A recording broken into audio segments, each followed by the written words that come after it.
সারা দেশের মতো কুষ্টিয়াতেও বিপুল উৎসাহ উদ্দীপনার মধ্য দিয়ে চলছে দুর্গোৎসবের প্রস্তুতি। এবার জেলার 6টি উপজেলায় পূজা মণ্ডপ রয়েছে 250টি। ইতিমধ্যে মাটির কাজ শেষ হয়েছে, এখন চলছে সাজসজ্জার কাজ। প্রতিটি প্রতিমাকে রং তুলির নিপুণ আঁচড়ে রাঙাতে ব্যস্ত সময় পার করছেন প্রতিমা শিল্পীরা। দেবী দুর্গার সাথে সাজিয়ে তোলা হচ্ছে কার্তিক, গণেশ, লক্ষ্মী এবং সরস্বতী দেবীকেও। কে কত ভালো প্রতিমা তৈরি করে ভক্তদের হৃদয় ছুঁতে পারবেন তারই প্রতিযোগিতা চলছে মণ্ডপে মণ্ডপে। আমাদের প্রতিমার প্রায় কার্যক্রম শেষের দিকে থানাপাড়া মন্দিরের। এর পরবর্তীতে আমরা অন্য জায়গায় যাব, যে আবার আরেকটা প্রতিমার রঙের কাজ করব। মূলত আমি আর্টের কাজ করি। শরতের মেঘের ভেলায় গজে চড়ে আসছেন দেবী দুর্গা, যাবেন দোলায় চড়ে। এই দুর্গা উৎসবকে ঘিরে সনাতন ধর্মাবলম্বীদের মনে বইছে উৎসবের আমেজ। দেবী মা যেন সবার মনের আশা পূরণ করেন, সবাইকে সুস্থ ও শান্তিতে রাখেন, এমনটাই প্রত্যাশা তাদের। গজে আসছে মানে শস্য শ্যামলা ধরা ধাম, আর দোলায় যাওয়া মানে আপনার হলো ঝড় বৃষ্টি বা দুর্যোগের সম্ভাবনা। চাই যে মার এই আসা যাওয়ার মধ্যে যেই ব্যাপারটা সব কিছু মানে মেনটেন করে আমাদের পৃথিবীটা ভালো থাকুক, সবাই মঙ্গল হোক, যত আশেপাশে যত দুর্ঘটনা হচ্ছে এগুলো যাতে দূরে চলে যায়।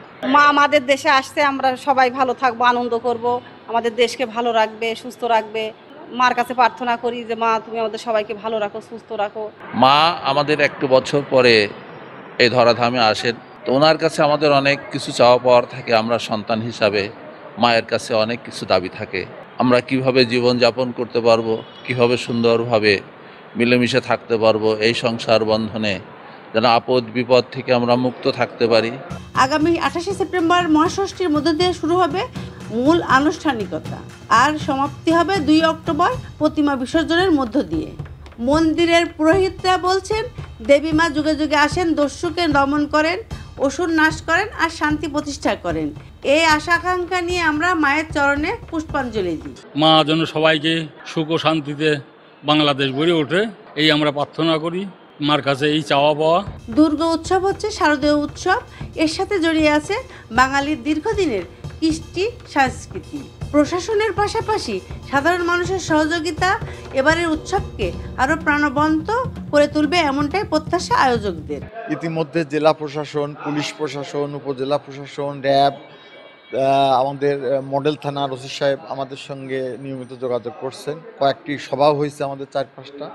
তারা আমাদের আশ্বাস দিয়েছেন এবং সেটা আমরা দেখতে পাচ্ছি, টহল ব্যবস্থা জোরদার করা সহ সব কিছু।